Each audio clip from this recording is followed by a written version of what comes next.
pues simplemente estamos siendo juzgados injustamente por nuestros tatuajes y pues los oficiales ahí haciendo abuso autoritario por simplemente los 100 días de liberación que tiene Trump. I was made to sign a detention and deportation order to a country we don't even know. That's a piece of video NBC News obtained from the family of one man the Trump administration almost flew out of the country this weekend, we think, before an emergency order from the United States Supreme Court appears to have stopped them. The Supreme Court was able to intervene in this case because of swift action from the ACLU and their lead attorney on this matter, Lee Gallant. Lee and his team rushed to 3 separate federal courts within 5 hours on Friday night to try to stop the Trump administration from sending yet another group of men out of the country and presumably to that mega prison in El Salvador. Joining us now is Lee Gallant, Deputy Director of the ACLU Immigrants' Rights Project. Mr. Gallant, thank you for joining us again. I appreciate you being here. So Lee, is this what it appears? Were they about to send more men to El Salvador on Friday, but that was stopped because of you and your team rushing to those 3 separate courts on Friday afternoon and evening? Yeah, sorry, Rachel.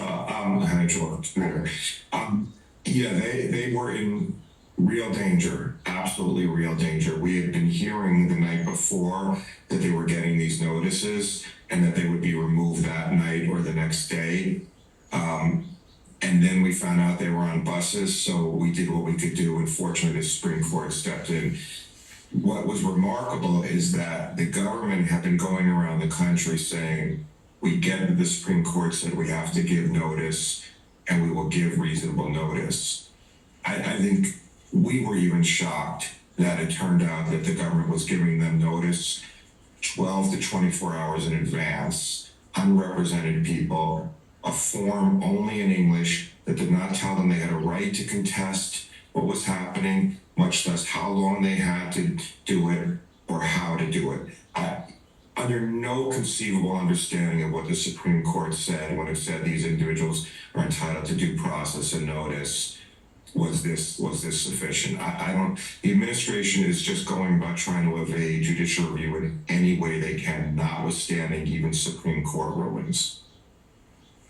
And to be clear, I mean, for anybody watching who's not a lawyer and who doesn't necessarily understand what due process means in this case in detail, the basic concept of it is very simple, right? The basic concept, as I understand it, is that the Trump administration is saying, we claim the right to send these men to an out-of-country prison from which they may never, ever leave. And we do that on the basis of our assessment that these guys are terrible gang members of a particularly terrible gang, and that's why we think we can do this. The notice that the Supreme Court has said these men must get is notice to give them enough time to say, hey, I'm not a gang member like that. I'm not one of these people who's part of this class that you claim the right to treat this way.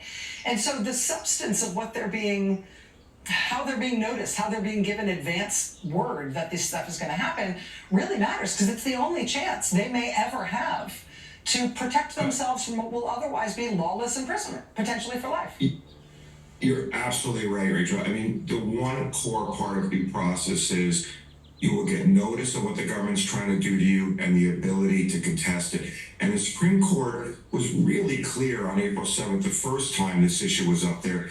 It said the notice must be sufficient to the Supreme Court put in the word actually get into court to contest what's happening. At this point, these are just unilateral allegations by our government that you should spend the rest of your life potentially in a foreign prison. These are Venezuelans being sent to El Salvador potentially for the rest of their lives and not having the ability to contest what's going on. The United States government, if they feel like what they're doing is lawful, should have no problem putting it before a court and letting a court decide. Yet every single chance they get, they're trying to evade judicial review. We're filing all over the country because they will never tell us who they're going to try and do this to or give advance notice, in complete defiance of what the Supreme Court has said. Lee, I spent the weekend and today looking through protest footage of people protesting in all 50 states in the country. There was not a single protest that I looked at, even the little tiny ones, even in the most remote places in this country, where people were not talking about this case and not talking about due process and the need to not disappear people and the unjustness of our administration sending people to some prison in El Salvador. I know that you're in the trenches of this working every day, but the country is paying a lot of attention to what you're doing. It really matters to people. Well, that's great, because one of the things that I think is now starting to resonate with people is they say, "Well, I'm not a gang member, I can't be sent." But if there's no due process and they pick you up and you have no chance to contest it, then anybody literally can end up for the rest of their life in El Salvador. And I think that's why due process is so important for everyone. Everyone needs to be paying attention to the Trump administration eliminating basic bedrocks that have been a part of this country for over 200 years. Legal alert from the ACLU Immigrants' Rights Project. Thank you, Lee. We'll be right back. Thanks, Rachel.